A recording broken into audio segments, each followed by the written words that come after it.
falando um pouquinho aqui do que traz, né, a resolução 4966, e aqui a gente colocou até esse complemento que a gente teve aí, né, da 5.100, que foi emitida agora em agosto desse ano, né, porque ela trouxe aí alguns complementos importantes para 4966, né.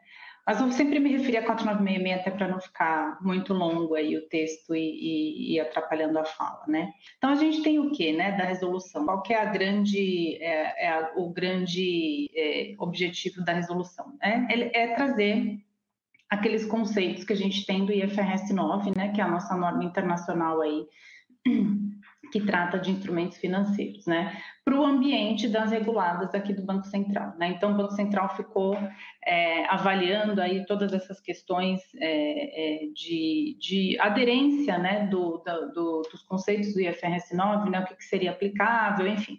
Então fez todo esse trabalho, lembrando que o IFRS 9, que é a norma internacional, ela foi emitida, né, na verdade, ela entrou em vigor a partir de 1º de janeiro de 2018, né, então as companhias aí que são companhias abertas, elas já adotaram a partir de 2018, e aí as companhias que fazem as publicações aí em IFRS também já adotaram a IFRS 9. Então a 4966 ela traz esses conceitos aí do IFRS 9 para o ambiente das reguladas aí do Banco Central, né? E o que traz? Qual que é o conteúdo da 4966, né? Ela traz aqueles 3 grandes assuntos que o próprio IFRS 9 traz, né? Que são classificação e mensuração, impairment e hedge accounting, né? E a gente sabe que o grande ator é o impairment dentro da 4966, e aí, né, julgamento meu aqui, mas por quê, né? Dada a relevância que ele tem dentro das instituições aí, dentro dos bancos, né, a relevância da conta de PDD ou de PCLD, né, o famoso impairment de recebíveis, é uma estimativa crítica, uma estimativa super importante dentro desse contexto, por isso que ela ganha essa representatividade aí e diversos fóruns de discussão. Mas a Ana já vai falar um pouquinho mais daqui a pouquinho de impairment, mas antes da gente repassar e pincelar os conceitos, é importante falar que a gente também tem outros grandes assuntos que são classificação e mensuração e hedge account, né? E o que a gente tem de classificação e mensuração, né? Classificação e mensuração, a gente tem as categorias muito em linha com o que o próprio IFRS 9 traz, né? Então a gente tem a classificação dos instrumentos financeiros naquelas 3 categorias, né? Que é custo amortizado, valor justo pelo resultado e valor justo por meio dos outros resultados abrangentes, e também é embutido aqui dentro da 4966 aquela questão do processo decisório quando você vai fazer a classificação e mensuração. Então eu tenho que avaliar o modelo de negócio e eu tenho que também avaliar as características do fluxo de caixa, né, desses instrumentos financeiros por meio do teste de principal mais juros, né? Então, o teste de principal mais juros é aquele teste que a gente fala teste, né? Mas é uma avaliação que você faz do ponto de vista de identificação e se aquele instrumento ele contém apenas principal e uma remuneração de um juro básico, ou se ele tem mais algum outro elemento embutido dentro desse seu fluxo de caixa, né? Algum tipo de alavancagem ou alguma coisa que fuja desse conceito de principal mais juros, né?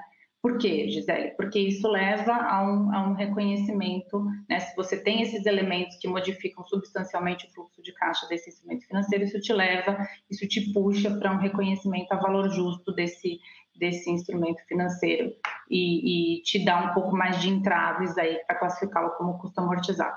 Tá? Então, em linhas gerais, esses são os pontos de classificação e mensuração, tá? E eu vou pular para a hedge e eu já passo para a Ana falar de impairment.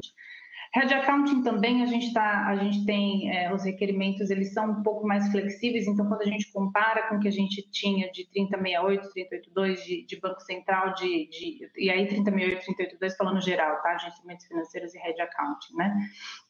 Então, a 4966, ela traz aí, sem sombra de dúvida, os conceitos que a gente tem também dentro do IFRS 9. Então, a gente tem requerimentos aí, a gente está falando menos rigoroso, mas tem um pouco mais de informação do que a gente tinha anteriormente, né? Tem um pouco mais de informações sobre instrumentos elegíveis, objetos de hedge que são elegíveis, tem os conceitos do IFRS 9 de relação econômica, de índice de hedge, né, a própria questão da efetividade. Então, tem todos esses elementos aí que, quando a gente até compara com a norma internacional anterior, que é o IAS 39, né, a gente fala que é um pouco menos rigoroso, um pouco mais flexível, né, ou seja, permite um pouco mais de designações, né? Quando você dá mais opções de objeto e de instrumento, isso se torna um pouco mais flexível. É o que eu falo que aqui existe sempre o trade-off, né? Por mais que possa interpretar-se isso como um pouco mais de flexibilidade, é exigido um pouco mais do ponto de vista de divulgação, né? Então, a divulgação, ela também seguiu aí os conceitos do IFRS 9, então a gente tem um pouco mais de requerimentos aí de divulgação. De tudo isso que eu estou falando, né? De relação econômica, né, como que funciona o instrumento e objeto, enfim, qual que é o tipo de hedge que você tem, né? Então, em linhas gerais foi isso. Não tivemos grandes mudanças, continuamos tendo os 3 tipos de hedge, né? Que é hedge de fluxo de caixa, hedge de valor justo e hedge de investimento líquido no exterior, mas tem um pouco mais de cor, vamos dizer assim, um pouco mais de informação sobre as designações. Impairment eu vou puxar para a Aninha. Aninha, você pode, por favor, dar um overview aí do que foi impairment? Acho que até vale a gente mudar de slide aí. Acho que vale. Em relação ao impairment, quando a gente pensa, vou fazer um link com o que a gente tinha antes no IAS 39 e na 2082, né? A 4966, ela veio, na verdade, para revolucionar o mercado nacional. Quando a gente pensa na 4966, a gente faz um paralelo com o IFRS 9 e ela também foi uma norma que teve grandes impactos nas instituições financeiras, né? Assim como o IFRS 9, a 4966 tem essa tendência. Então, o que a gente observa é uma movimentação do mercado financeiro como um todo frente a modificações dessa norma. A Gi comentou outros 2 assuntos e falando também do impairment, esses são pilares que movimentam as instituições financeiras não só na área contábil e não só na área de crédito ou riscos, mas acaba pegando ponta a ponta da instituição, né?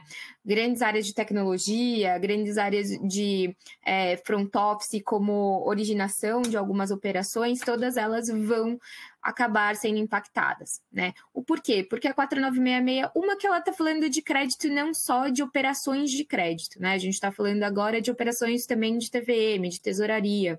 Então, quando a gente pensa em uma mensuração da PDD, dessa perda esperada, hoje em dia o nosso leque, a nossa população, nosso público-alvo, ele aumenta. Então, ele aumenta onde a gente vai ter que observar tantas operações de crédito quanto operações de TVM, mas quando a gente observa operações de TVM, custo amortizado e VJ-hora, né? E aí a gente começa, então, a discutir tecnicamente modelo de negócio. Então, todo mundo tem que estar junto para entender a classificação do modelo de negócio, que vai ser o input para a necessidade da provisão da perda esperada. Quando a gente fala mensuração da perda esperada, o Banco Central deixou claro na norma que instituições financeiras S1, S2 e S3, elas têm a necessidade da aplicação do modelo completo, né? Onde a gente, de forma tradicional, para algumas instituições, a gente está falando em parâmetros de risco como PD, LGD e AD, complementando até com alguns parâmetros de conversão de crédito, né, como CCF ou de pré-pagamento, o FPR. Então, nessas visualizações, a PDD ela se torna também mais complexa, porque a 2082 ela tinha um percentual por faixa de atraso. Agora, aqui no modelo completo, a gente traz a complexidade de um modelo estatístico matemático, né? Quando a gente fala de um modelo simplificado para S4, S5, S4 com a possibilidade de requerimento ao regulador de uma aplicação do modelo completo, né? A gente sabe que algumas instituições, inclusive nossos clientes, que têm uma matriz fora do Brasil, já possuem algum modelo rodando. Um modelo simplificado tem a caracterização de alguma segmentação por produto e percentuais mínimos a serem aplicados, né? Obviamente, também é necessário que se observe a classificação de cada segmentação, se faz jus, se faz sentido, até para uma avaliação, por exemplo, para um S4, se seria passível da metodologia simplificada ou pedir realmente a autorização para que seja desenvolvido o modelo completo, né? E além da necessidade de avaliação técnica de um modelo estatístico, o que a norma traz de novo, né? A norma traz uma avaliação dessa perda em 3 estágios. Por quê? Porque o estágio 1, onde todo mundo, a gente normalmente já fazia provisionamento, é um estágio de uma perda esperada de 12 meses. Essa perda esperada de 12 meses, ela já era modelada, já era reconhecida em modelos completos. Só que a norma traz a necessidade de um modelo no estágio 2. O modelo do estágio 2 já é um modelo de lifetime, ou seja, a gente vê o risco proporcional ao tempo de vida daquele contrato. E lembrando que quando a gente fala mensuração da perda esperada, a gente fala de forma de contrato, então nunca mensurada de forma da carteira completa. Então a gente vai observar operação por operação esse risco em uma observação do lifetime. O lifetime tem 2 aplicações, né?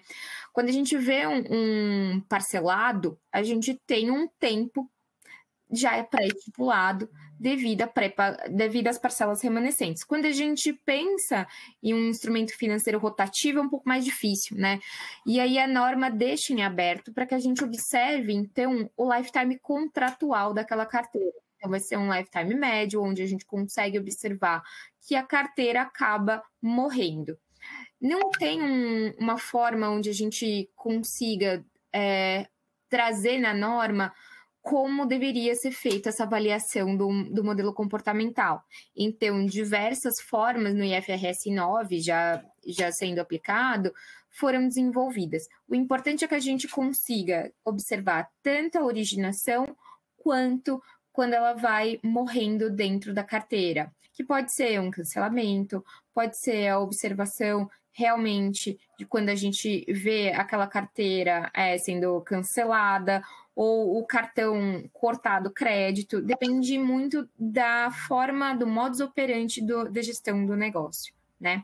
E o estágio 3, ele vem como um instrumento financeiro impaired, né? Onde a gente fala que realmente ele já está deteriorado.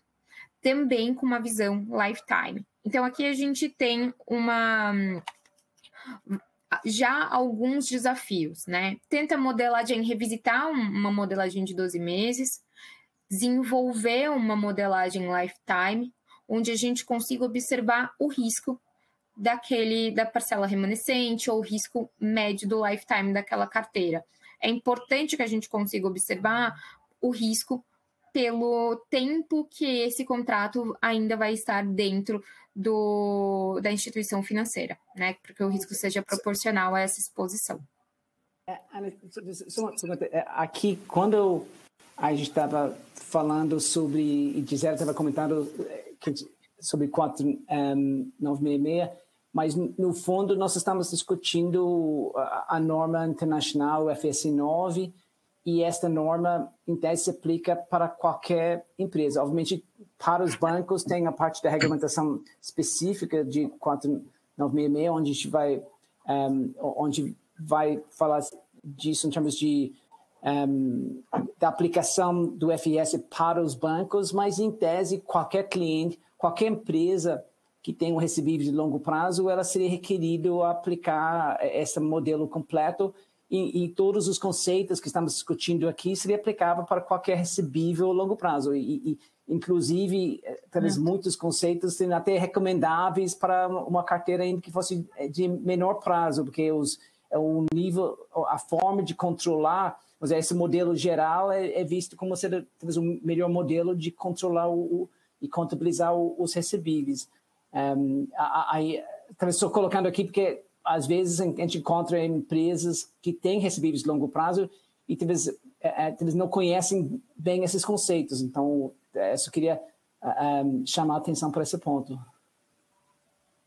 Não, correto, Kiran. O CPC, ele indica, né, não só instituições financeiras, mas também instituições não financeiras, a aplicação dessa visualização técnica que a gente vê como mensuração da PDD ou classificação de modelo de negócio e head accounting, né? Então, todo requerimento mínimo que a gente está discutindo como 4966, o CPC também traz como um requerimento mínimo dele.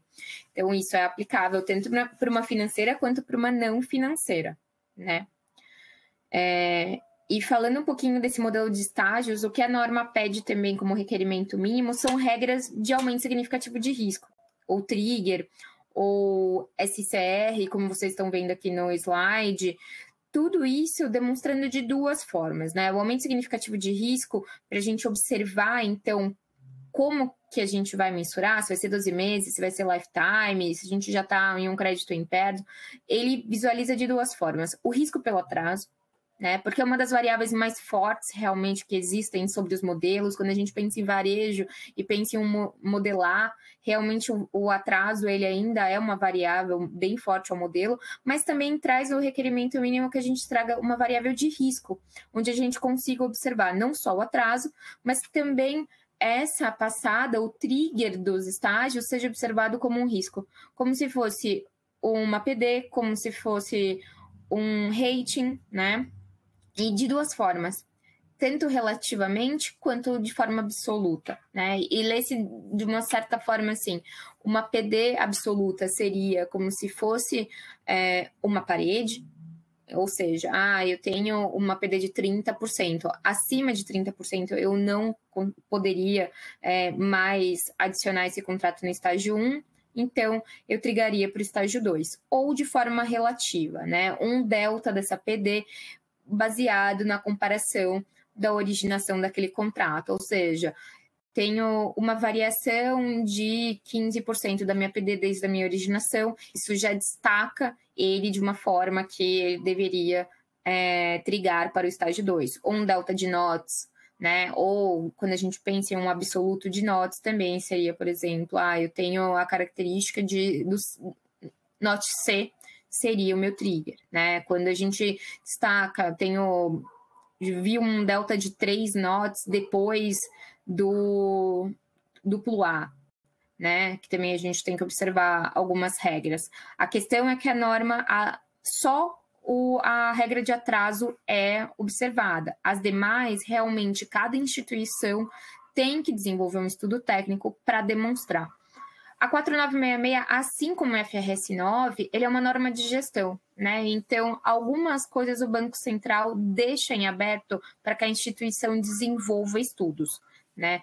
Então, isso é bem importante, porque isso faz com que o modelo traga mais a cara da instituição, ao contraponto que era 2008-2, né? Que era um modelo mais fechado, onde o mercado aplicava de uma forma extensa.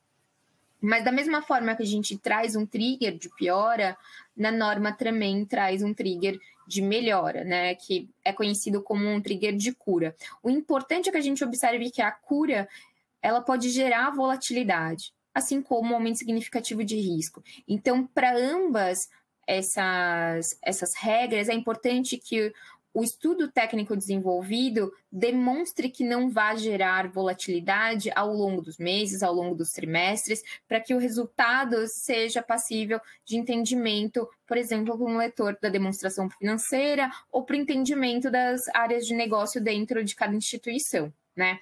Então, para isso, a cura tem uma questão que a gente chama de permanência num tempo mínimo no bucket de origem. Então, você observa essa quarentena, né, onde a gente, com um contrato, acompanhando se realmente acontece de forma fidedigna o comportamento, essa melhora, para que aí sim você o trigue para a cura, né?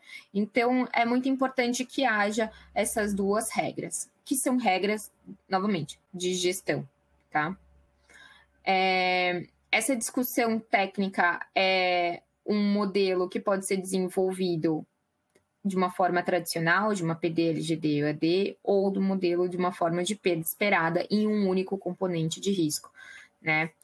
Seria a perda esperada versus EAD. O importante é que a gente observe pontos importantes de uma 4966, que antes não eram vistos também na 2008-2.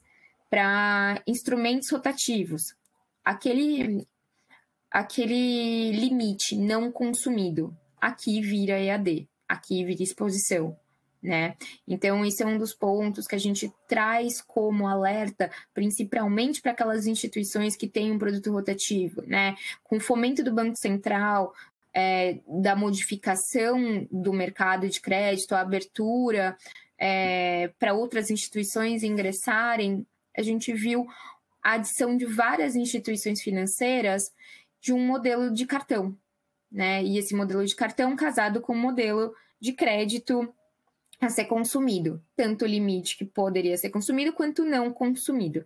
A grande discussão técnica seria, então, a inserção desse limite, né? Mas a norma também traz de forma característica a inserção também dessa probabilidade de conversão de crédito que foi feito. Então, de certa forma, o EAD adicionado poderia ser, então, com um fator cortado, né? Teria um haircut sobre essa exposição. Então, é importante que a gente observe, e por isso que quando a gente fala todas as partes da empresa vão ser impactadas, por exemplo, seria a área de limite, né? Seria a área de negócio, poxa, a formação do produto.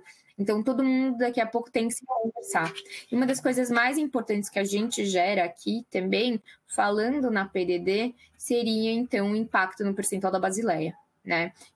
É consumido dentro de uma das parcelas, acaba batendo também no PR, então isso vai ser um dos pontos a serem considerados.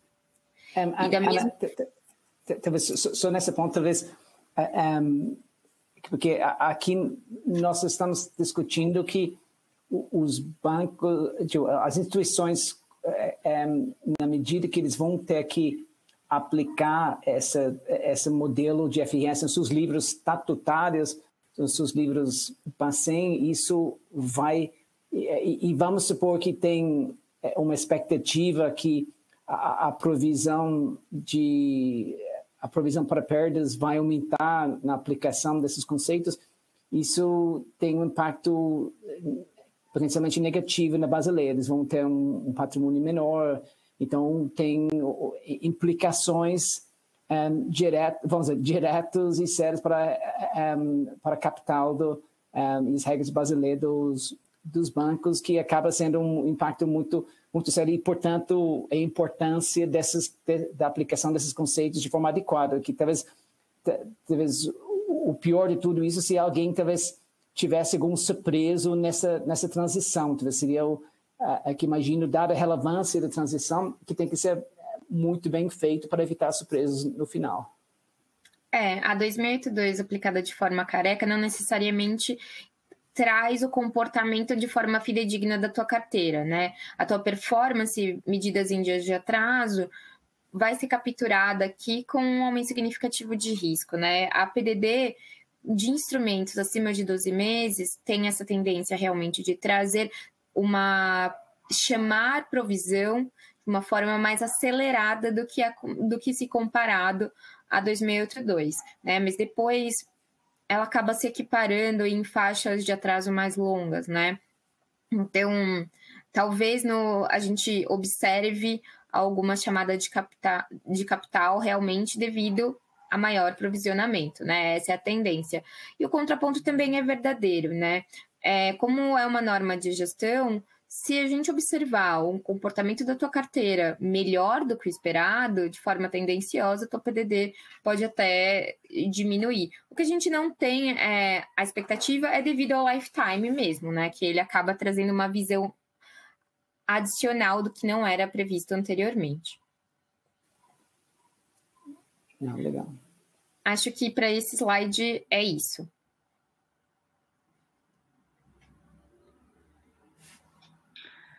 Vamos voltar aqui. Acho que antes da gente, eu acho que tem algumas perguntas aqui, mas vamos só fechar a apresentação aqui e aí a gente responde algumas perguntas. Eu acho que tem muitas aqui e eu estou um pouquinho preocupada com o tempo. Então, deixa só a gente fechar aqui, a gente responde algumas e aí depois acho que talvez no final queiram estar ali, não sei, retomar e aí a gente vê como estaremos de tempo. Mas vamos só voltar aqui no Então, vamos lá. E aí, a nossa ideia agora é falar um pouquinho da questão dos desafios de implementação, né? Então, falamos aqui de conceitos importantes, né? De todo um processo que tem aí de adoção desses conceitos dentro da realidade das empresas, né?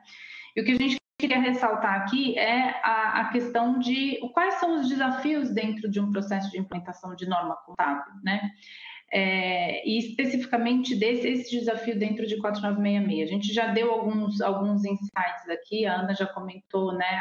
Mas pode ter empresas que já têm um modelo de IFRS 9, pode fazer alguma adaptação ou não, né?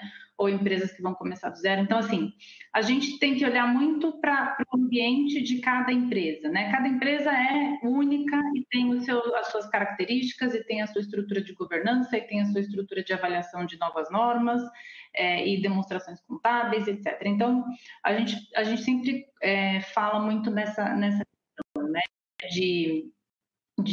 A implementação ela é única para cada uma das instituições financeiras, cada uma das empresas. O que acontece é que a gente precisa atentar para o seguinte, a gente precisa sempre ter, e uma das coisas que a gente fala aqui em todo o processo de implementação você precisa ter um plano e um cronograma muito bem alinhado dentro da sua instituição para você conseguir atender os prazos regulatórios, né? Então, parece uma bobagem isso que eu estou falando, ou talvez até algo um pouco óbvio, mas é importante que você tenha toda a aprovação e o aval da governança da empresa para que você consiga seguir num processo de implementação de uma norma contábil, né? Por quê? Porque isso que vai te dar a garantia de que as coisas vão funcionar dentro desse processo de implementação. Por que você está falando isso, Gisele? Porque a gente está falando de uma norma contábil que ela envolve diversas áreas dentro de uma empresa, dentro de uma instituição financeira, né? Então, é o que a gente costuma falar aqui. Essa norma, ela não nasce e morre na contabilidade. Ela é uma norma que a gente precisa interagir com outras áreas, assim como outros IFRS, tá? O IFRS 9 não é o único, a 4966 não é a única. Mas essa norma, ela exige uma interação com diversas áreas dentro da companhia, né? Então, a gente não é apenas o contador que vai definir isso, a gente precisa, né, ter essa interação com tesouraria, ter a interação com a área de risco, principalmente com a área de risco, contabilidade. Então, diversas áreas precisam se conversar para a gente conseguir fazer uma implementação adequada, né? Então, o primeiro ponto que eu queria destacar aqui, né, o apoio da governança para você fazer esse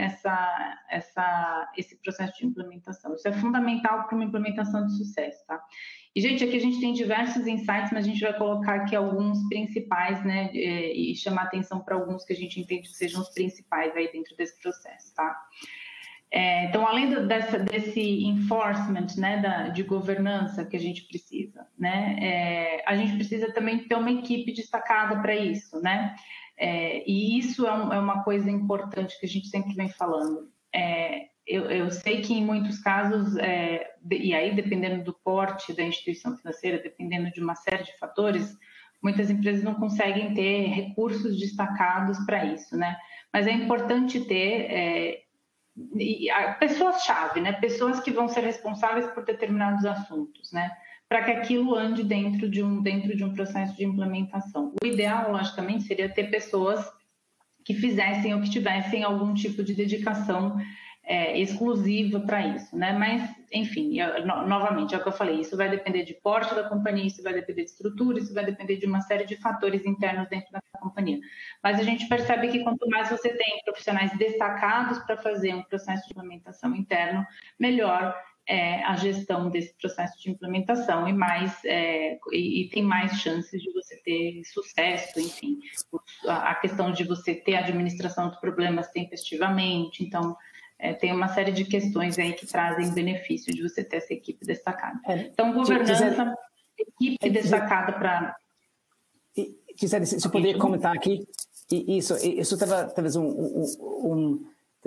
só um comentário, talvez para quem tivesse nos escutando, talvez estaria do lado da controladoria, talvez o ponto é que isso não é um projeto de controladoria, é um projeto da empresa como todo, do banco como todo, porque se não fosse visto dessa natureza, dificilmente vai conseguir implementar de forma adequada essa norma e aí vai, ou seja, no fundo, vai ser culpa de alguém que tivesse esses problemas depois. Então, estamos vendo muitas vezes com essas normas, a gente acaba vendo normas sendo implementadas de forma muito simplista,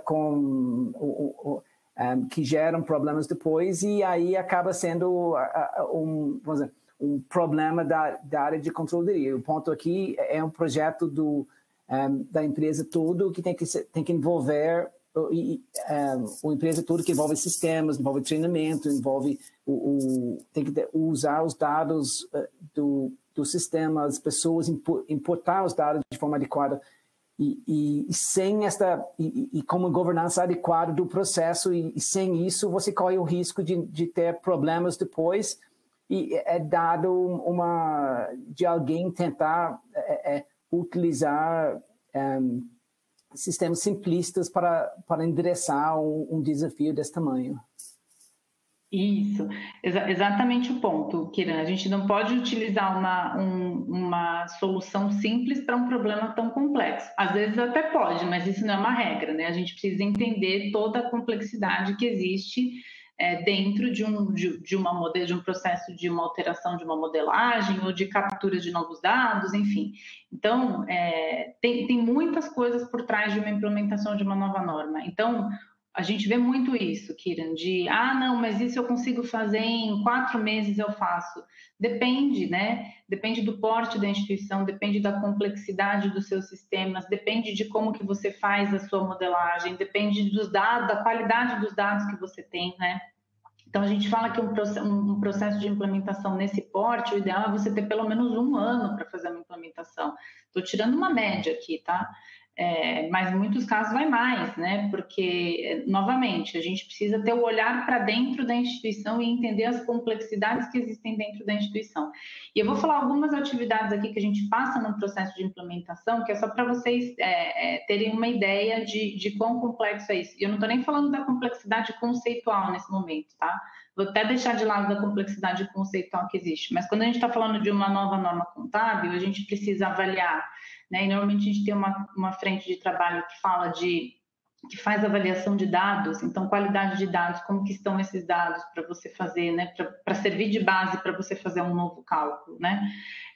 Processos, controles. Então, toda vez que a gente vai ter mecanismos novos nessa nova norma, né? Então, tem avaliação de modelo de negócio, tem avaliação de teste de principal e juros, tem um modelo que vai incorporar informações macroeconômicas, enfim. Então, tem uma série de outras, de conceitos que tem que ser embutidos e que isso vai ter que gerar processos e controles para monitorar e para controle disso. Demonstrações eu vou falar por último, que para mim DF é a ponta final, né? Então, controles e processos, dados, o próprio cálculo, né? Então, qual que vai ser a metodologia de cálculo, vai ajustar ou não, vai ter um envolvimento de um software novo, né? Quem que vai ser o provedor do software? Então, só essa discussão de sistema já é uma discussão gigante, né? Já é uma discussão que pode ser muito complexa, né? Mas tem que passar por isso, que isso é crucial, né, para você conseguir executar as coisas no timing correto. A gente tem a questão de planos de contas, então a gente nem falou aqui, acabei nem falando ainda, que é muito assunto, né, mas a gente vai ter alteração de planos de contas. Então, qual que é a estratégia para alteração de planos de contas, né? Eu adapto o que eu tenho ou não? Ou eu tenho que fazer um novo, né? Como que isso vai conversar com os sistemas legados que trazem informações da contabilidade, né? Então, tem que ter uma frente de trabalho só avaliando o plano de contas e acompanhando isso e interagindo aí com os sistemas que trazem essas informações, né? Impostos, né? Então, a gente tem um MP que vai tratar de questões específicas do ponto de vista de impostos, então precisa ter alguém olhando com o olhar de impostos, né? E aí, sem contar premissas e julgamentos contábeis que a gente tem aí ao longo de todo o processo dessa norma, né? Então, não é só para o cálculo da PDD, né? A gente pode ter diversas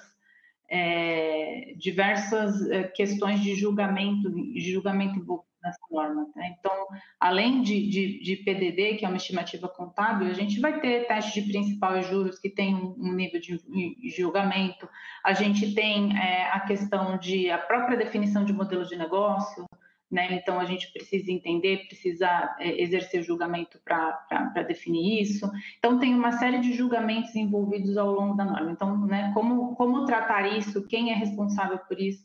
Então, aqui estou só dando uma pincelada em grandes atividades que precisam abranger um processo de implementação. E a ponta final é a demonstração financeira. A ponta final é, tá bom, depois que eu resolvi tudo isso, eu tenho um número calculado, eu tenho, né, um balanço de abertura que já está refletido as alterações contábeis, aí sim eu consigo, né, ter uma demonstração financeira e fazer todas as adaptações da minha demonstração financeira. Então, são muitos desafios aqui, por isso que a organização é importantíssima. Ter um cronograma com contemplando todas essas atividades é importantíssimo. Ana, você quer complementar alguma coisa?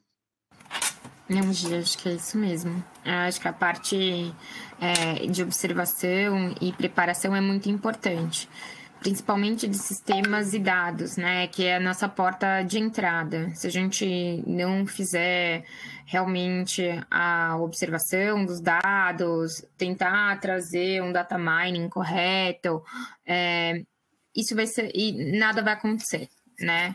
Todo mundo com sistemas alinhados, o Banco Central deixou bem claro que ele quer que tudo seja implementado em sistemas, então, de certa forma, nada vai... Algumas coisas, ou a maioria dos principais temas tem que ser alinhados em sistemas, então alinhem com seus fornecedores, observem o cronograma de implementação e modificação que eles possuem para a implementação da 4966, né? Haja visto que o IFRS 9 não foi 100% adaptado na maioria dos fornecedores, e com certeza, com essa mudança completa de todos esses procedimentos, das normas, o redesenho de riscos e controles, né? A nossa matriz de risco se modifica, os nossos processos se modificam, então, de certa forma, tanto os auditores externos quanto vocês vão ser impactados realmente em uma revisão de processos, riscos e controles, né? E óbvio, é uma norma que vai ficar, é uma norma que a gente vai aprender ao longo do tempo, como foi o IFRS 9, então os modelos vão ser revistos de uma forma mais acelerada, para que observe o monitoramento. Então é chave que tanto áreas de monitoramento quanto áreas de validação de modelos sejam desenvolvidas, né? Algumas instituições não possuíam, mas dessa forma a gente tem que ter essa chancela dessas áreas para que até a gente tenha... Eu costumo falar para os meus clientes que são duas áreas chaves, né? Uma do início, que te guia que realmente o modelo implementado tem a modelagem correta, a documentação técnica correta, os dados estão corretos, o IFRS ou a 4966 está sendo implementada, então a área de validação de modelos, que pode ser tanto para a 4966, quanto para o modelo de Basileia, quanto para o modelo de estresse de risco, ela tem que ser implementada, ela tem que participar, e o monitoramento, né, para que a administração, os executivos e até a própria área consiga se defender que o modelo está performando de uma forma adequada.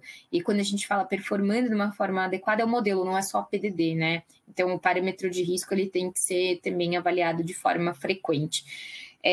São áreas que exigem que a metodologia seja formalizada, que tenha sempre uma atividade corriqueira, né? Então, a governança tem que ser amplamente aplicada sobre essas duas atividades. O Banco Central, ele realmente já discutiu com algumas instituições do posicionamento dessa área, e tanto de validação quanto de monitoramento, e ela vai ser uma peça-chave daqui para frente. Isso tem que acontecer. E, lógico, lembrem-se que essas áreas, quem desenvolve não revisa. Então, a validação ou o monitoramento tem que ser feito de forma independente, em áreas independentes. Então, aí a gente começa com um problema que a gente tem que revisitar a organização. Então, talvez outras caixinhas comecem a aparecer, né, para que essa independência aconteça. Então, por isso que, quando a gente observa aqui, as equipes multidisciplinares, a capacitação, a contratação e a gestão desse programa, ela tem que ser de forma ampla, quando a gente observa essas discussões técnicas. Acho que é isso, Gi. Ótimo.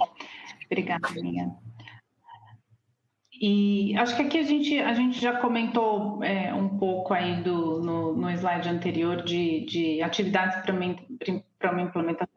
Essa eu vou passar brevemente aqui, mas é um pouco de tudo isso que a gente já falou e logicamente a gente tem um tempo limitado aqui, mas tem bastante assunto para a gente falar, tem bastante coisa que precisa, muitos temas que precisam ser endereçados aí nesse processo de implementação. Mas aqui vamos destacar aqui, né? Para a gente ter uma implementação de sucesso, a gente precisa de um diagnóstico e um plano de implementação, né? E eu falei muito de cronograma, né? O diagnóstico é normalmente o primeiro passo que a gente faz, né? É uma avaliação inicial para ver quais pontos da norma que serão críticos para aquela instituição, né? Então, novamente, eu volto para o olhar para dentro da instituição, né? Pode ser que para uma instituição aquilo, custos diretamente atribuíveis seja relevante, para outras instituições não seja, né? Então, a discussão de custos incrementais. Então, não sei, pode ser que para uma atividade esse assunto ganhe algum destaque, então eu preciso endereçar. Então, é esse tipo de visão que você tem que ter no diagnóstico. O que você vai ter de relevante aplicável para a sua realidade? E aí sim, montar um plano de implementação, né? O plano de implementação é colocar essas grandes atividades que eu comentei aqui com vocês, e aí citei algumas, né? Que eu falei de plano de contas, de implementação de sistema, de modelagem, enfim, muitas companhias fazem o que chamam de dry run, ou rodadas intermediárias de produção de números, né? Em datas bases específicas para começar a ter uma sensibilidade de alterações. Então, isso é muito saudável e é importante fazer. Então, né, tem as próprias discussões técnicas de classificação e mensuração. Então, todas essas etapas que a gente comentou aqui, né, e tem mais outras, eu comentei só algumas, colocar dentro de um plano de implementação, dentro de um cronograma, né, e colocar aí quem que será responsável por cada uma dessas atividades e qual que é o tempo de execução, que área, né, que vai ser responsável, qual que é o tempo de execução que cada uma delas tem. Para executar. Então, isso é fundamental para você conseguir ter sucesso aí dentro de um processo de implementação. Conduzir de forma estruturada a implementação. Pode falar aqui. Tem uma pergunta aqui de Rosileide Souza perguntando sobre o prazo para esse novo modelo. Acho que, em tese, o prazo é para estar rodando em 2025. Em tese, prazo de implementação, então, 2024. Isso. A implementação, né, a partir de 2025, né? Então, o ideal seria que você já tivesse números prévios aí em 2024, né, para ter essa sensibilidade. Como eu falei, é até facultativo para as companhias publicarem em 2024, mas é importante ter pelo menos esses resultados prévios aí para discutir os números, né? A gente precisa ter uma sensibilidade dos números e ver se faz sentido, se está aderente à norma. Lembrando que Head Accounting foi postergado para 2027, tá? Então teve o assunto Head Accounting aí na 5.100, que foi a resolução agora de agosto. Acho que até uma pergunta aqui que alguém fez em algum momento. Então a Head Accounting ficou 2027. Hoje, e até é importante que tenha o cálculo, pelo menos em 2024, porque a gente tem que colocar uma nota explicativa da demonstração financeira de dezembro, né? Onde a gente relata o impacto dessa norma adotada em 2020, que será adotada em 2025. Então, sim, você já tem que ter os números prévios para adicionar a demonstração. Para ter essa sensibilidade de impacto, é uma boa prática. Aliás, isso é interessante, porque, aliás, até os usuários das demonstrações financeiras iriam esperar que uma norma com esse nível de relevância já tivesse sido divulgado nas demonstrações financeiras de 2024 dos seus reflexos, e inclusive em ajudar a evitar surpresas, inclusive, mas seria esperar para uma norma desse nível de complexidade, onde nós estamos aqui discutindo uma norma 4966 de 2021, ou seja, foi dado vários anos de implementação, seria esperar que, pelo menos nas transações financeiras de dezembro de 24, que tenha divulgação do efeito e da mudança, que seria o balanço de abertura para o novo conceito, imagino. Isso. Acho que vale mencionar aqui na questão do prazo também, né? Houve um alinhamento entre as regras contábeis e fiscais, um alinhamento maior entre as regras contábeis e fiscais, e as regras fiscais entram em vigor em 25 também, né? Então a gente tem esse prazo legal, de alguma maneira, colocando aqui um limite. Legal. Obrigado. Bom, e aí finalizando aqui um dos últimos pontos, que aí, Kiran, vou dar espaço aí para os outros painelistas. Então, vamos lá. A gente colocou aqui, realizar treinamentos. Então, treinamentos é todo o processo de passagem de conhecimento, né? Então, aqui, treinamentos leia-se como passagem de conhecimento, né? Então, é sempre importante todos os envolvidos terem né, super especialista no assunto, mas entender o que está acontecendo, por que determinadas áreas ou a contabilidade vai te pedir essa informação. Então, as pessoas precisam estar engajadas e, para tanto, a gente precisa sempre se preocupar com passagem de conhecimento, né? Não só dos conceitos, mas à medida que os bancos vão evoluindo no desenvolvimento interno aí da implementação, isso tem que ser passado aí internamente, tá? Gestão de atividades, então, aqui também é fundamental, dependendo do porte do projeto dentro da companhia. Então, quando a gente está falando de grandes implementações, é fundamental você ter uma equipe de gestão ou pessoas dedicadas à gestão, PMO, porque isso faz total diferença quando a gente está falando em grandes companhias, tá, gente? A gente precisa de um elo que una todas as equipes, né? Para um objetivo em comum. Então, normalmente, quem faz muito esse trabalho e ajuda muito operacionalmente são as pessoas de gestão de projetos, são as pessoas que estão trabalhando com PMO, tá, né? Às vezes tem aquela ovelha desgarrada dentro do processo de implementação, né? Tal área está fazendo bonitinho, mas tal área não está devendo aqui, então precisa alguém puxar e colocar todo mundo na mesma página para que o objetivo seja seguido ali, tá? Eu acho que é isso, Kira. A gente já falou os principais pontos aqui, tanto de desafios quanto para ter uma implementação de sucesso. Aí volto para vocês aí a continuação da conversa. Obrigado. Eu vi que tem várias perguntas também, e aí não sei se quiser também aproveitar para escrever algumas respostas. Mas vamos lá. Vamos perguntar. Arisa, você está conosco?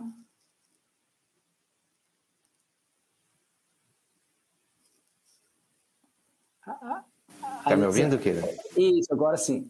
Agora sim. Tá bom. Legal. Então, ok. Muito legal. Bom. Obrigado. Então, quais são as áreas da norma de FS 9 que você acha que poderia gerar mais trabalho na implementação inicial?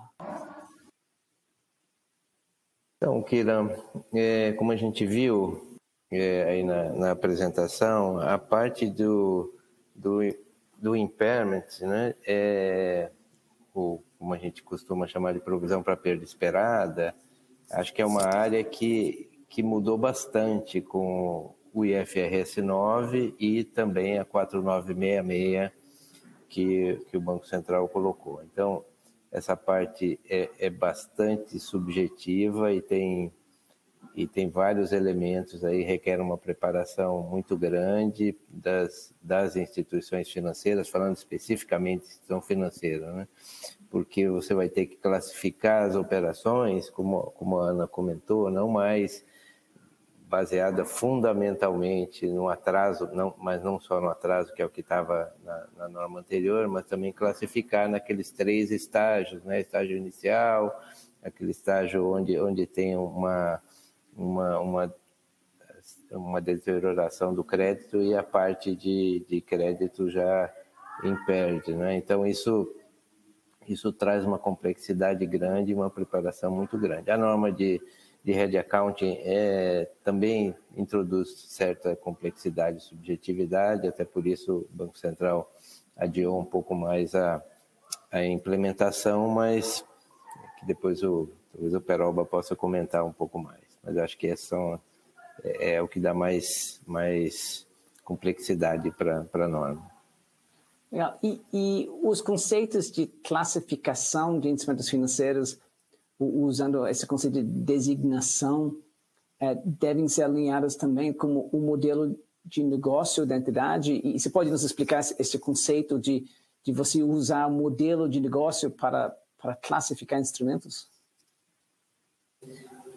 Esse também é um dado importante. O IFRS 9 trouxe essa questão de conceito de modelo de negócio, não é? Ou seja, não só olhar a característica do papel, mas como isso está inserido no instrumento financeiro em relação ao seu modelo. E o Banco Central colocou uma trava importante, que não é assim no IFRS, mas que é a questão de o modelo de negócio tem que ser estabelecido pelo Conselho de Administração ou pela diretoria.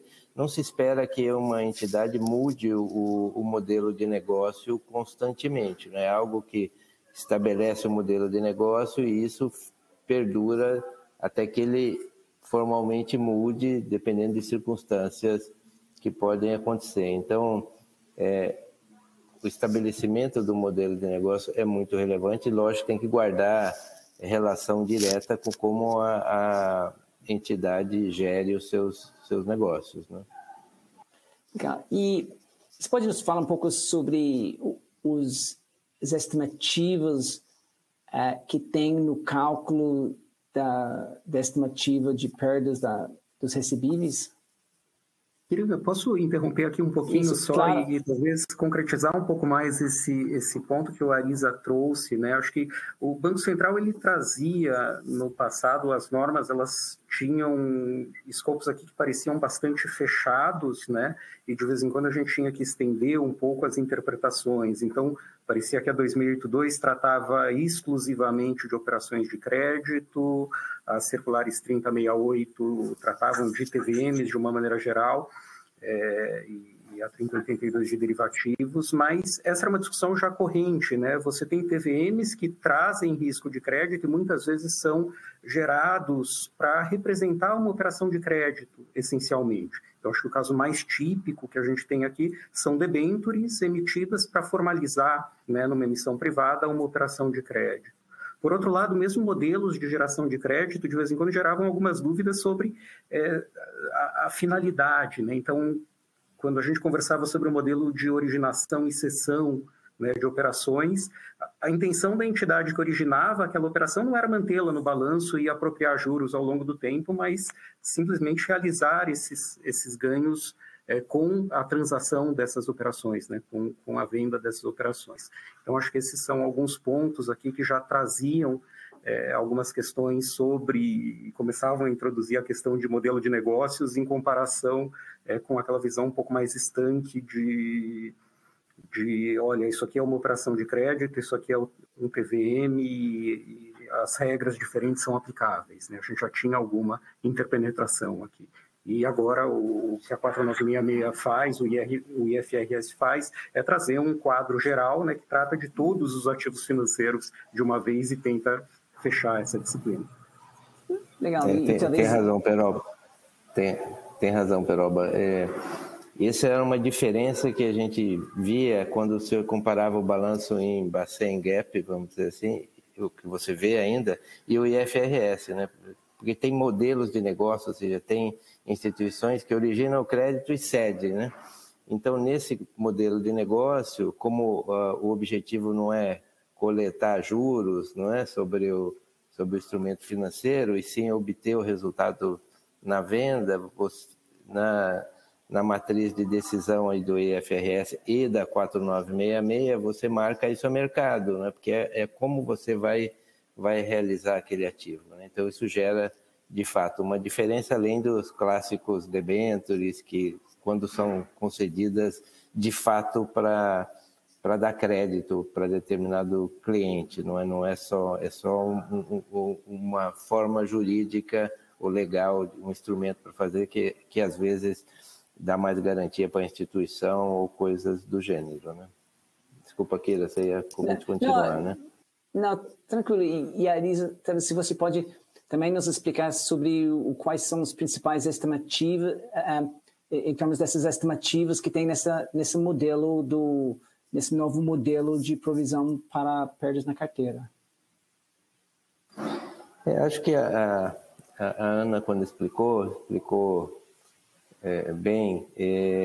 Tem várias estimativas, né? Tem o conceito no estágio 1, quando você concede o crédito, e aí você tem que estabelecer algumas definições sobre o nível vou chamar aqui de provisão, né? No IFRS a gente não chama de provisão, mas o nível de perda esperada que você vai ter. E aí tem uma definição importante que é quando você tem o trigger para passar para o estágio 2, que é quando você tem um incremento significativo do risco de crédito. Então, há uma subjetividade importante, tem que estar bem alinhado, não só para a própria contabilização e reconhecimento, mas também para a aferição. Tanto o Banco Central requer que os modelos fiquem disponíveis, quanto é necessário para os próprios auditores independentes, né, para o auditor poder checar e os critérios têm que ser verificáveis, né? E disso para passar para o estágio 3, que é o estágio onde o crédito já tem um significativo risco de crédito estar impaired, normalmente quando já está atrasado há muito tempo, esse tipo de coisa.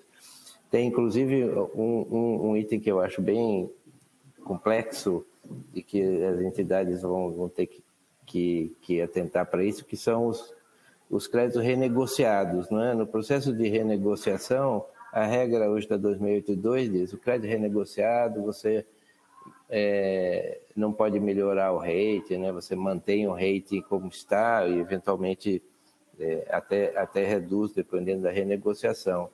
Na 4966, primeiro o desafio é estabelecer o que são créditos renegociados, né? Então, tem que ter um pouco o cuidado de ver ou estabelecer um regramento para isso, e também a partir da renegociação, se você reduz a taxa de juros, por exemplo, você tem que estabelecer para reconhecimento contábil a curva da taxa de juros do seu contrato original, é assim que diz o IFRS, né? Então você vai ter que ter um controle específico para tratar disso, e assim, a gente sabe que tem instituições que têm milhares de créditos ou milhões de créditos nesse tipo de situação, né? Então isso não deixa de ser uma estimativa, né? E quanto mais objetivo você conseguir deixar isso normatizado, melhor. E considerando que isso é tudo baseado no modelo de negócio, isso quer dizer que instituições podem ter vários modelos de estimativa de previsão diferentes, usando diferentes modelos de projeção de perdas?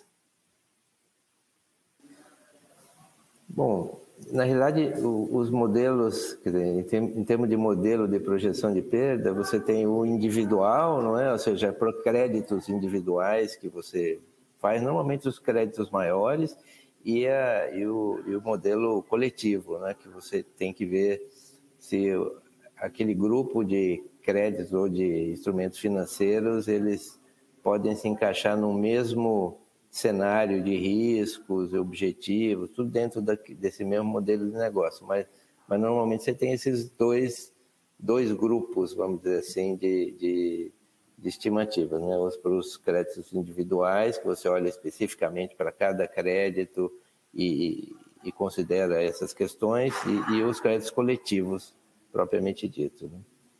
Legal. E foi comentado o tema de governança. A estimativa da provisão de perda dos recebíveis deve ter uma boa governança e ser revisado regularmente? Isso, Kira. Na realidade, a 4966 foi editada já há um ano, 2 anos, né? E deu um prazo relativamente longo para os padrões que a gente é acostumado a ver aqui no Brasil, de implementação, ou seja, a implementação vai ser em 2025 e tem todo um cronograma que a instituição tem que seguir do ponto de vista de governança mesmo, né? Que está até pedido na norma, que você estabelece um plano de ação, você desenvolve os sistemas, você vai testando esses sistemas, e isso tudo tem que ser aprovado pelos órgãos de governança, né? E a gente tem visto nas instituições que isso vem acontecendo, né? Envolvendo auditoria interna, envolvendo as áreas de crédito, o conselho de administração e o comitê de auditoria. Legal. E o auditor deveria acompanhar a implementação para assegurar que as decisões sendo tomadas, a gente viu que tem vários sistemas que vão querer definições de forma de trabalhar, e os modelos serão aceitáveis para o cumprimento das novas normas? Sim, como eu comentei, a Gisele também comentou, que o ideal é você ir acompanhando e fazendo testes, né, disso internamente, mas também com o auditor independente, para ele poder avaliar também se os sistemas estão funcionando do ponto de vista de segurança, riscos e controles. Você imagina o risco de fazer todo o sistema e depois vai ser testado e vamos supor que o auditor independente lá na primeira revisão identifique que tem um risco, uma falha material em relação a algum ponto, né?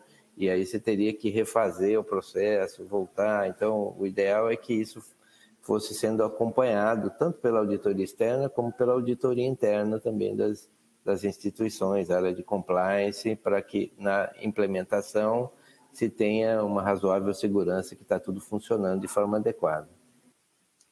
Legal, muito obrigado, Arisa. E agora vamos fazer algumas perguntas para Peroba. Você está conosco?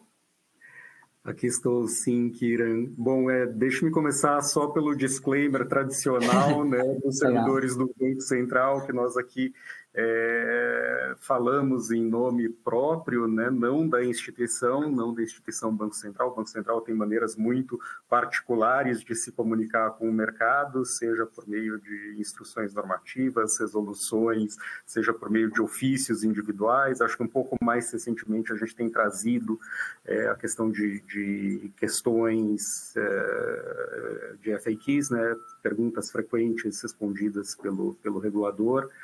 E eu não poderia deixar também, nesse momento, de mencionar o movimento de valorização da carreira de especialista do Banco Central. A gente vem passando aqui por um período bastante longo já, sem novos concursos, né? Então temos praticamente 10 anos sem reposição de quadros, e um período também com assimetrias salariais com outras carreiras típicas de Estado, se destacando aqui sem grandes justificativas ou sem um racional muito claro para isso. Então, gostaria só de manifestar esse ponto antes de que a gente entre nas perguntas. Legal. Eu imagino que dos últimos tempos, muito do seu tempo tem sido envolvido com essa resolução 4966. Talvez você poderia nos contar um pouco da história, como que nós chegamos até aqui? Claro, esse é um ponto interessante, eu diria não só muito do tempo recente, né, mas acho que ao longo dos últimos anos, talvez ao longo da última década, essa discussão ela tem sido bastante efetiva, né? Nós tínhamos, então acho que em primeiro lugar, né, a grande crise financeira de 2008, 2007, 2008, ela traz algumas preocupações internacionais em relação à contabilização de crédito, e por isso o pedido do Comitê de Basileia para que o IAS desenvolvesse aqui uma metodologia diferente para a contabilização de crédito, mas isso não chegou a nos afetar muito aqui no Brasil. Acho que passamos pelas diversas crises sem grandes problemas, e isso, em certa medida,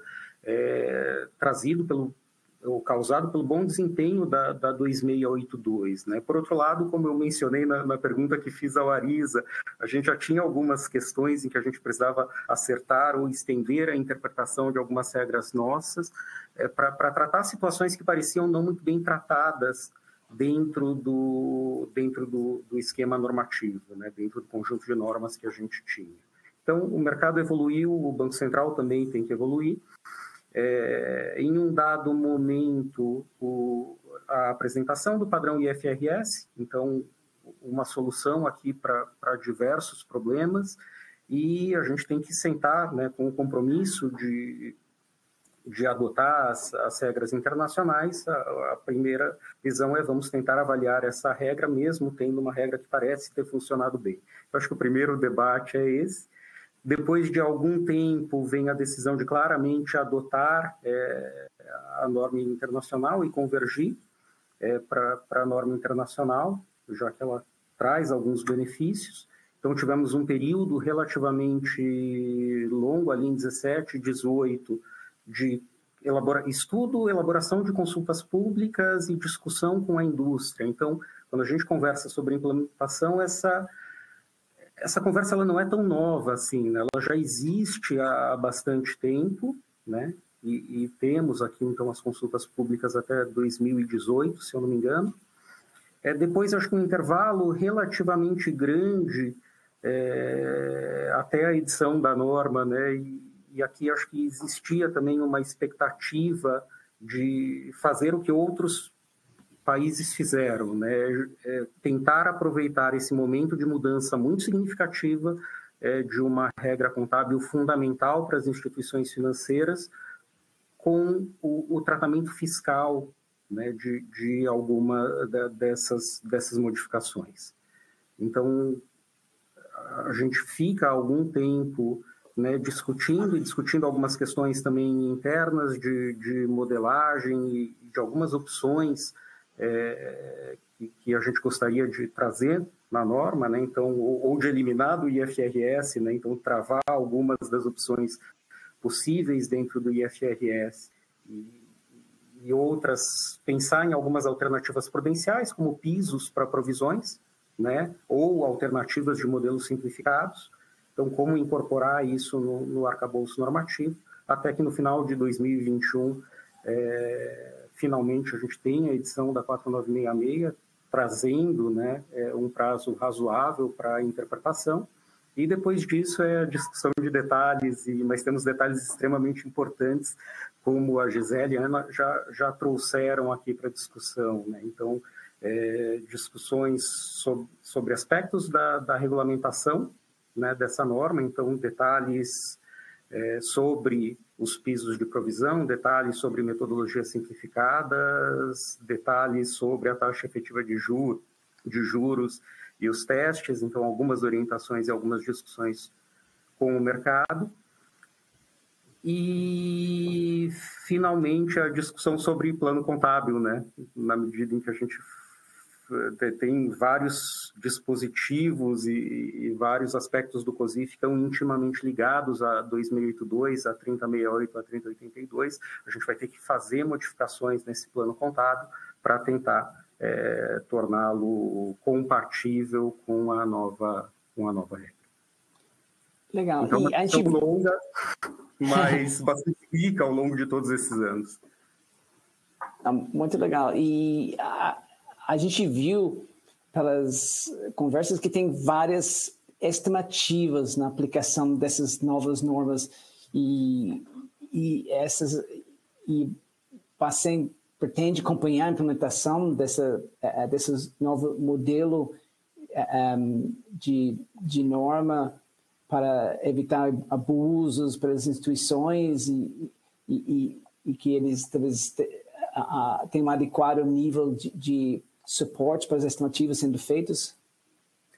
Sim, acho que isso é uma parte fundamental do trabalho de supervisão, né? Então, uma preocupação natural de qualquer supervisor bancário é que os balanços das instituições financeiras reflitam adequadamente a situação patrimonial delas. Acho que no Brasil a gente tem até um tipo penal para tratar disso, o que demonstra a gravidade, né, desse aspecto, mas a gente sempre toma bastante cuidado com a introdução de normas que alterem significativamente a disciplina de um determinado assunto, e aqui a gente está tratando de vários assuntos ao mesmo tempo, né?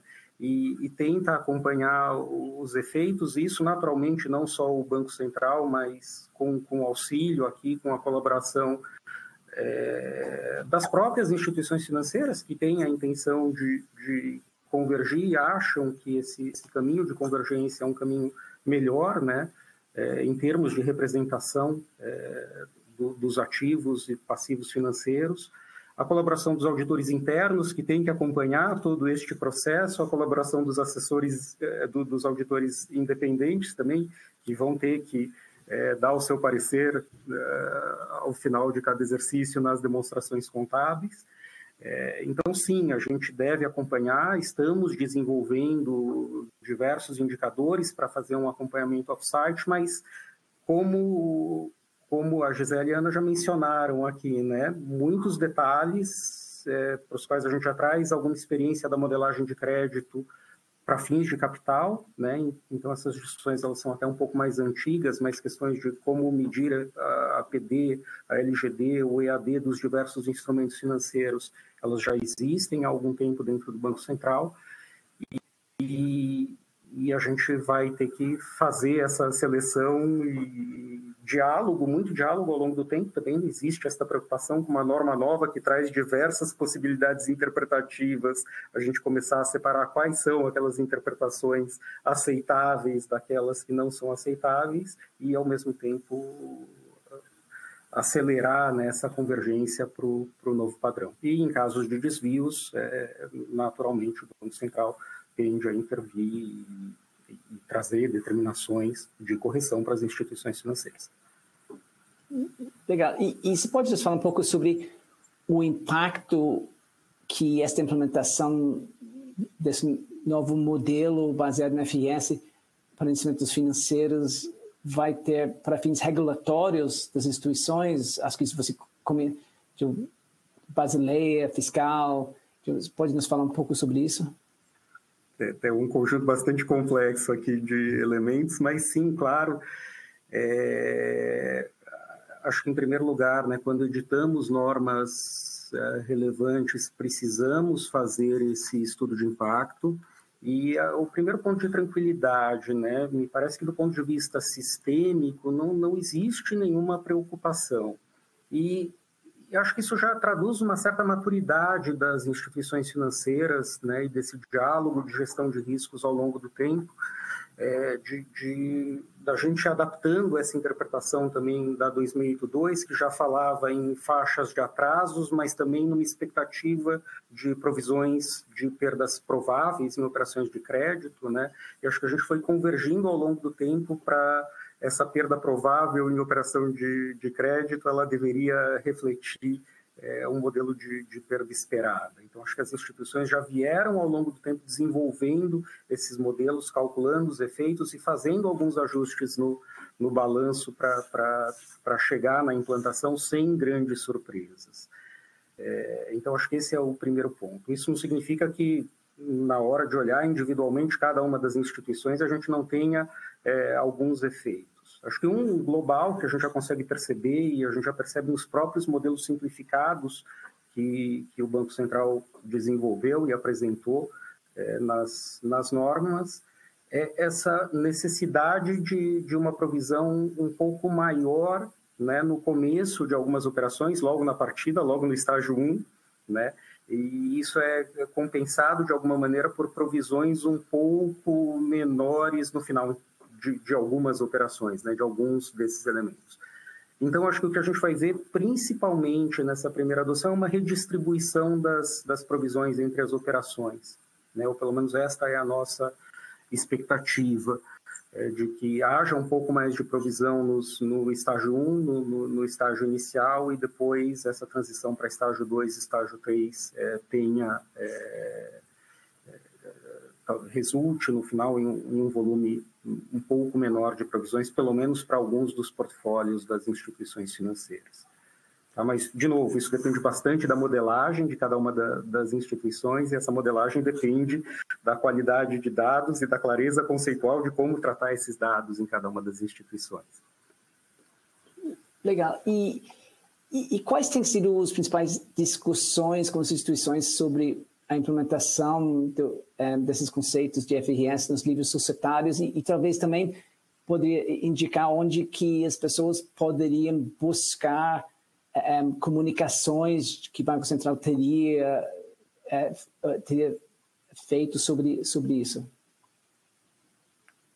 Acho que a gente tem a publicação das normas e as atualizações, de alguma maneira, elas já refletem um pouco essas discussões, né, com o mercado. Tivemos aquele período longo de discussões nas consultas públicas, mas isso há bastante tempo. Acho que os principais conceitos eles já estavam formados ali, de alguma maneira, né?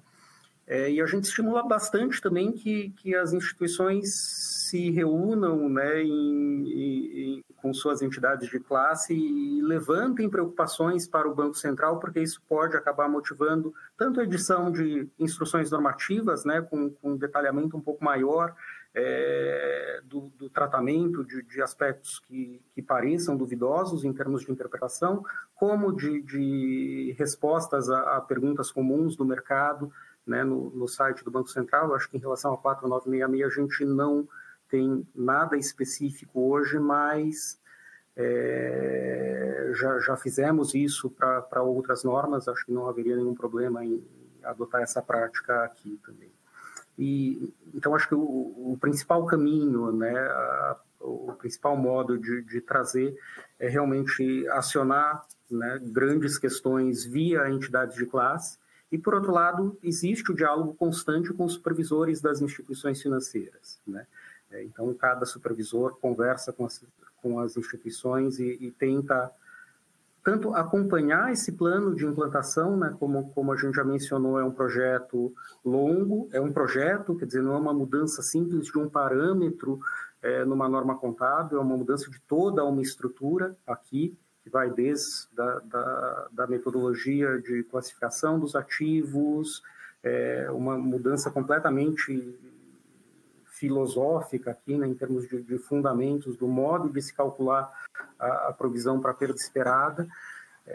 Então, esse tipo de discussão ele já existe na rotina com as instituições financeiras e, quando aparecem dúvidas, a gente tenta trazer e compartilhar também. Então, esse não é uma norma que a gente começa a fiscalizar no dia 1º de janeiro de 2025. A gente já vem discutindo a implementação dela e as dificuldades de implementação da norma, todos esses desafios que foram comentados ao longo do tempo com as instituições, com os auditores também. Legal. E você pode talvez destacar algumas das principais alterações que teriam impacto grande para as instituições? Bom, o IFRS 9 ele traz muita liberdade, né, e diversas opções. É uma norma principiológica e para cumprir um determinado princípio você pode trazer diversas opções aqui que atendam esse princípio de uma maneira razoável. Eu acho que quando fizemos a 4966, a gente já tentou definir algumas dessas opções e deixar isso um pouco mais claro, né, de quais seriam os caminhos que a gente, com os quais a gente pretendia tratar ao longo do tempo. Então, acho que a primeira grande questão, e talvez uma das dificuldades aqui, né, temos assimetrias que são pequenas, mas que são importantes em relação ao IFRS 9. Então, não é uma simples aplicação do IFRS 9, a gente tem pequenas diferenças entre o IFRS 9 e o BR-GAAP.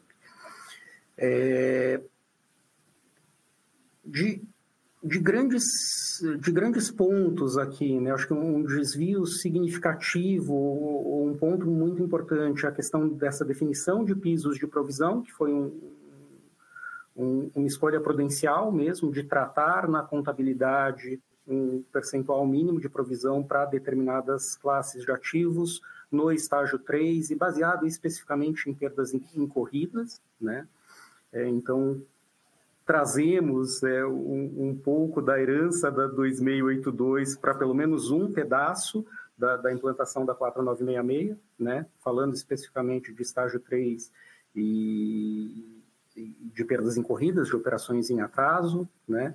Mas é um mundo completamente diferente. O que a gente espera é que as instituições façam, né, para estágio 1, para estágio 2 e mesmo para estágio 3, os seus próprios modelos e desenvolvam, né, isso e, como mencionado nas apresentações, consigam justificar várias dessas opções de modelagem que foram dadas.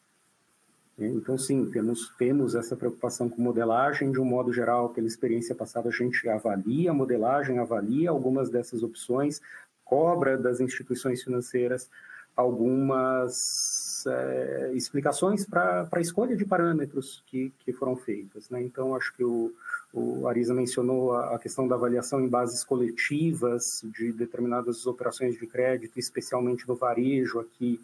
É importante, né, passar por isso, definir quais são os grupos homogêneos de risco, verificar ao longo do tempo se esses grupos homogêneos de risco permanecem homogêneos. Então, são algumas preocupações aqui que vêm no dia a dia, nas conversas que a gente tem com as instituições financeiras. Legal. E a gente já falou um pouquinho aqui do prazo, que deveria estar operando em 2025, você considera que esse prazo ele seria considerado um prazo adequado? E acho que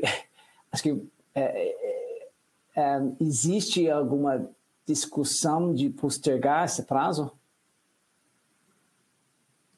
Vamos lá, prazo. Acho que a avaliação inicial é de que, sim, nós já tínhamos alguma experiência com o IFRS 9, diversas instituições publicam, né, suas demonstrações financeiras em IFRS aqui no Brasil, então havia alguma expectativa, pelo menos dessa maturidade conceitual em relação a esses pontos, para esse conjunto de instituições, especialmente no S1, S2, S3, né, que de um modo geral são aquelas que já publicavam as demonstrações em IFRS. E acho que o prazo dado inicialmente, né, a gente está falando de uma norma do final de 2021 para implantação virada de chave em 2025. Então, acho que esse tempo foi bastante razoável, né, feitas essas considerações, para que as instituições tivessem o tempo para se adaptar. Então, a primeira resposta objetiva é não, né? Não estamos discutindo prazos, pelo menos por enquanto.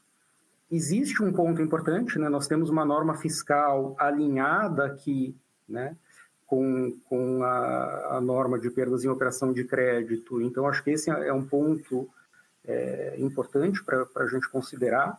Né? Não faz sentido a norma fiscal entrar em vigor sem ter a gente virado a chave do ponto de vista contábil, né? Mas esse prazo está dado numa lei, então a gente não tem como modificá-lo. Acho que esse é um dos aspectos importantes.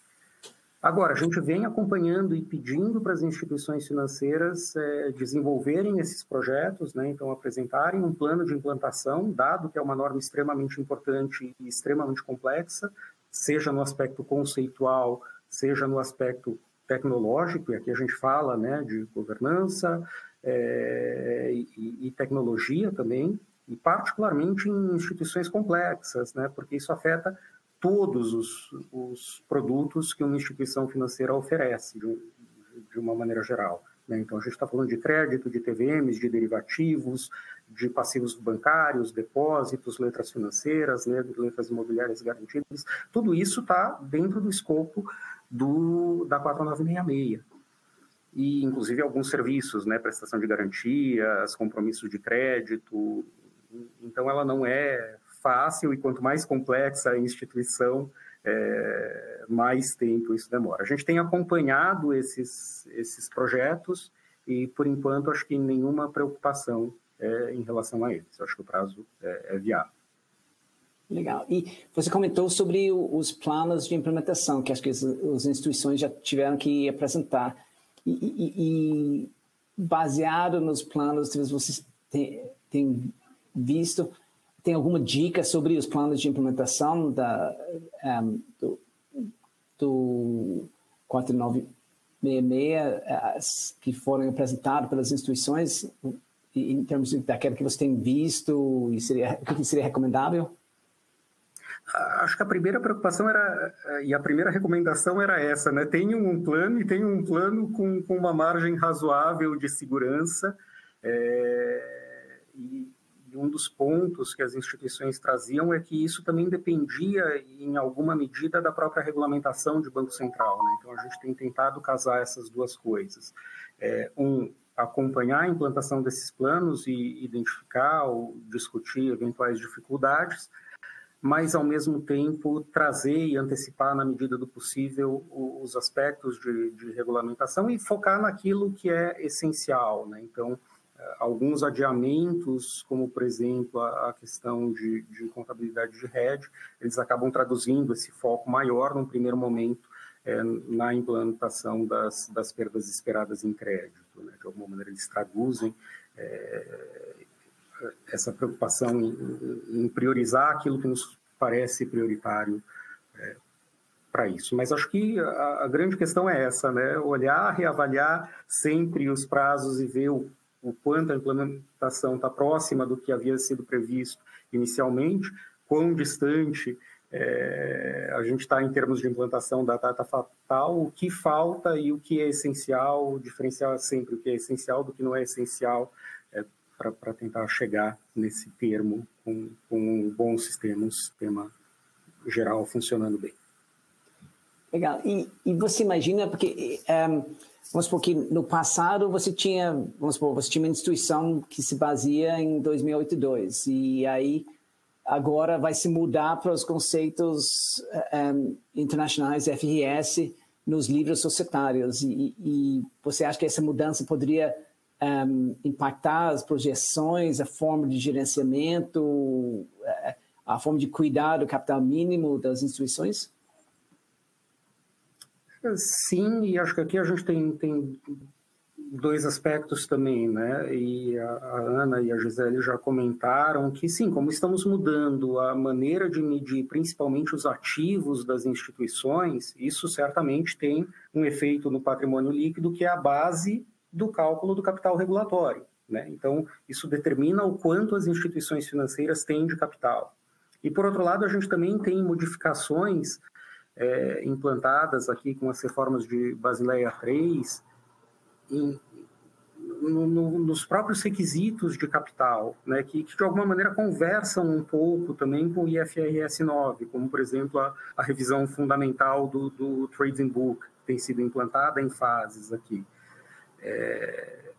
Então, sim, a gente vai ter algumas modificações, eu diria que principalmente, né, no quanto as instituições têm de capital, e, por outro lado, algumas modificações aqui um pouco mais pontuais, regulatórias, na medida dos requisitos de capital. Então, isso pode afetar índices de Basileia? Sim, pode afetar índices de Basileia de uma maneira um pouco indireta, né, um pouco mais pela questão de quanto elas têm de capital, pelas mudanças.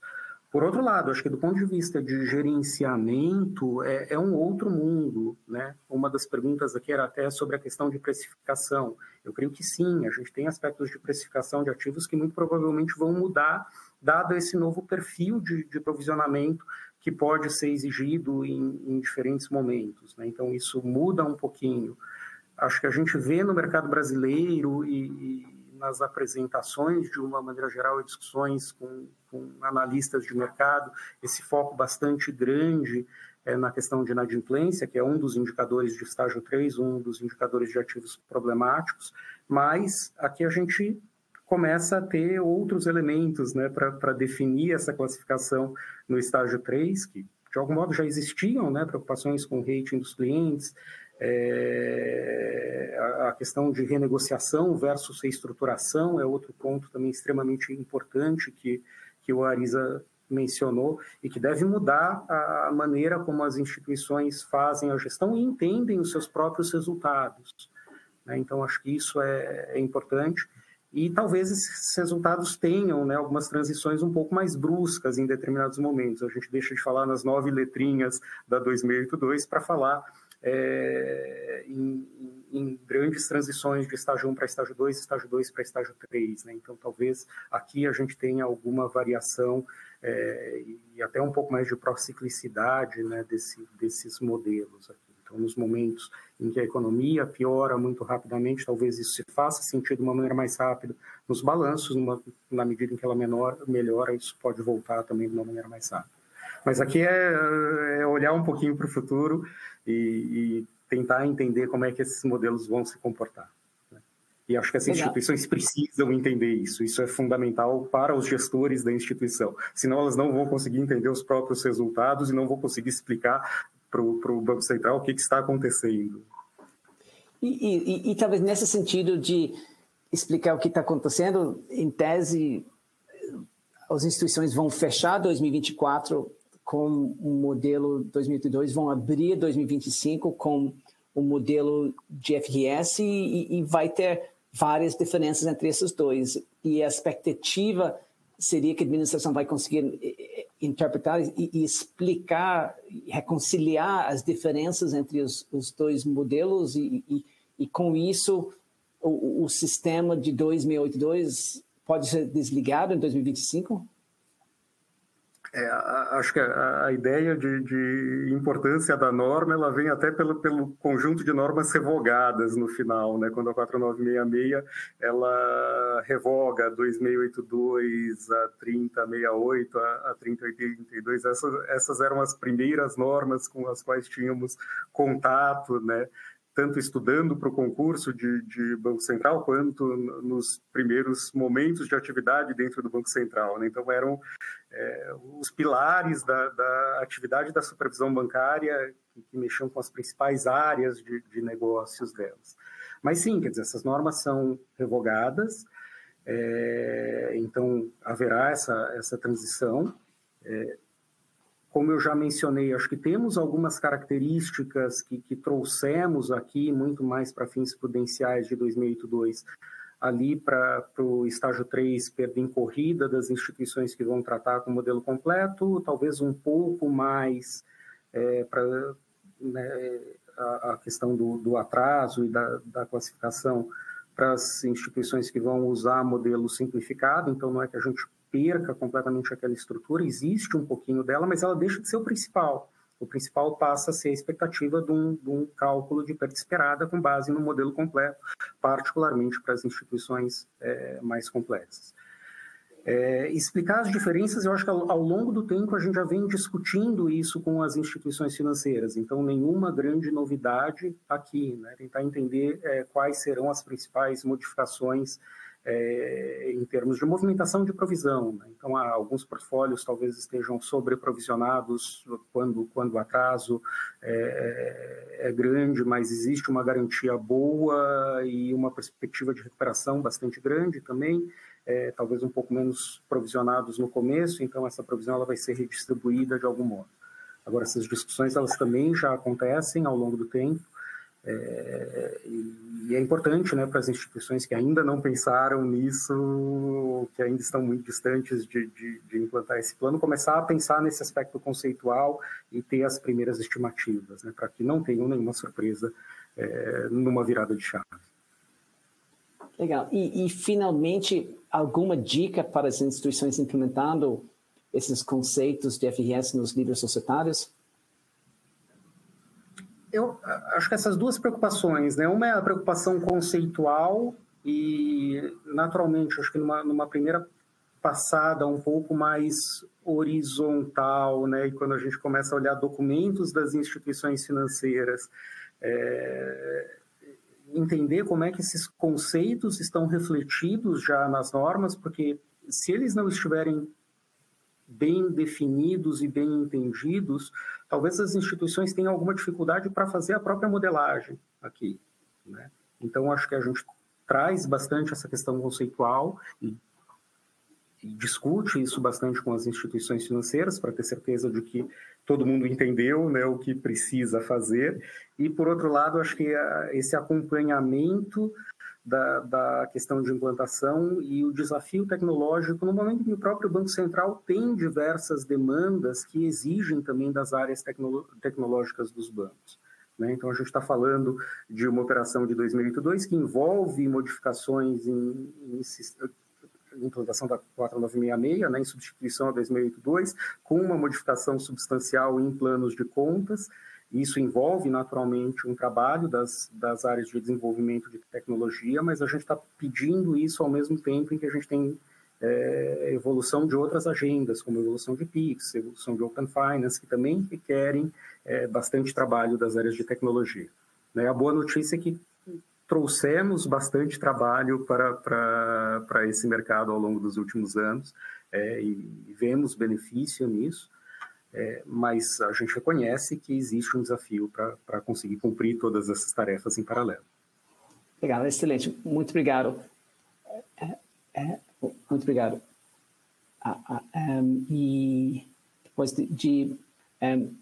Peroba, talvez vamos ver se tem alguns comentários finais. Arisa, você está conosco? Algum comentário final? Estou com vocês, estou ouvindo atentamente aqui o Peroba e vocês todos no processo. Aliás, conheço o Peroba há muitos anos, né, Peroba? E a gente vê há muito tempo de outros temas, né, Arisa? Exato, de outros mas temas. vocês dois são tão jovens, como vocês conhecem tanto tempo? Pois é, sabe que o Peroba era especialista em tributação, não é? Até essa parte da tributação, aí eu queria comentar isso também, que achei um gol de placa, essa junção de prazos, datas e da alteração da regra contábil Banco Central em relação à mudança na regra tributária, porque o fato do critério de tributação nas instituições financeiras gera muitas diferenças temporárias de impostos, e aí geram uma outra questão, que são os créditos tributários, não é? Que cada vez vão se avolumando mais. É uma questão temporária, como o nome diz, mas que dá um impacto relevante. Então, assim, ao conseguir juntar esses dois prazos, e é extremamente importante, como o Peroba colocou, que isso aconteça mesmo nas mesmas datas, isso vai resolver, por um lado, algumas situações e por outro, tornar o balanço das instituições mais fortalecidos, né? mais fortes, apesar de, em alguns casos, vai ter aumento dos limites operacionais, Basileia, e as instituições, como o Peroba bem colocou, tem que estar olhando direitinho os cálculos para a própria instituição não ter surpresa nos valores que vão estar lá, porque eles vão ter que registrar isso no balanço de abertura, então é bem relevante. Acho que muito importante essa junção, e as instituições já têm que também mirar nos cálculos tributários, não é? Como é que vai ser a recuperação dos seus créditos tributários a partir da data da implementação 2025. Né? Então, esse é um outro olhar, tem que mirar no objetivo principal, mas também tem que olhar outras repercussões, que é o capital regulatório, os créditos tributários e os sistemas em controles em maneira geral. Esse é o meu comentário final, Kira. Legal, obrigado, Arisa. E, Gisele, eu sei que vocês vêm respondendo as perguntas aqui por escrito, e algum comentário final? Não, mas queria agradecer novamente pelo fórum. Eu acho que a gente estamos tendo muitas discussões, né, com as instituições financeiras com relação a esse assunto, então acho que é sempre importante a gente trazer e discutir. Minha recomendação é atentar para esses prazos do processo de implementação, né? Então, por mais que foi até uma pergunta sua aí, né, de prazo, se o prazo é adequado para o Carlos, e a gente entende que o prazo ele tende a ser adequado, mas as empresas e as instituições financeiras, elas precisam se organizar para fazer isso. Então, novamente, não vamos simplificar muito um processo de implementação. Ele tem diversos aspectos e isso precisa ser dada devida atenção para que você tenha o atendimento a esse prazo regulatório. Até acho que foi uma das perguntas, acho que eu não respondi aqui, mas eu me lembro de alguém perguntar, e se eu não cumprir? Então, se você não cumprir, é um descumprimento de uma regulação, né? A partir de 2025, isso já está em vigor, então as reguladas aqui que estão no escopo da norma têm que já fazer as remessas de informações e os arquivamentos com base nessa norma. Então, o não atendimento é um descumprimento regulatório, tá? Então, acho que é isso, Kira. A gente já respondeu algumas coisas que são mais objetivas aí no chat. Outras, pessoal, que a gente não respondeu, que são perguntas que a gente precisaria desenvolver um pouco mais, entender um pouco mais. Mas, novamente, obrigada aí pela participação de vocês e estamos à disposição aqui para qualquer dúvida. Obrigada, Kira. Obrigado, Gisele. E aqui tem os contatos de nossos panelistas de hoje, onde você pode entrar diretamente em contato com os panelistas se a gente não conseguiu responder suas dúvidas durante o evento. Aí, um aviso aqui no final, que nós não temos mais o requerimento de ter a prova no final do evento, então, desde que você acompanha o evento por 1h30, você já atendeu os requisitos do evento. E agora, para a parte mais importante do evento, onde Rael vai nos avisar quem levou o chocolate. Olá, Kirian. Bom dia a todos e todas. Eu agradeço pela participação em nosso evento. Hoje o vencedor do nosso prêmio do chocolate foi o Carlos Camas, da cidade de São Paulo. Eu peço que, por gentileza, aguarde um contato nosso. Isso, parabéns, Carlos. E com isso, avisando que semana que vem, então, a gente vai falar sobre o mercado de capitais com representantes do B3, vamos falar das novas regulamentações do B3, inclusive os novos requisitos dos membros do Conselho de Administração, diretoria, como que está indo o mercado dos IPOs no Brasil, previsão que vamos ter agora para o final do ano. E então a gente espera ver todo mundo na semana que vem, às 9 horas, na quarta-feira. Com isso, já que nós não temos mais requisito da prova, vamos encerrar o webcast de hoje. Então, muito obrigado para todos e espero ver todo mundo na semana que vem, às 9 horas, na quarta-feira. Muito obrigado.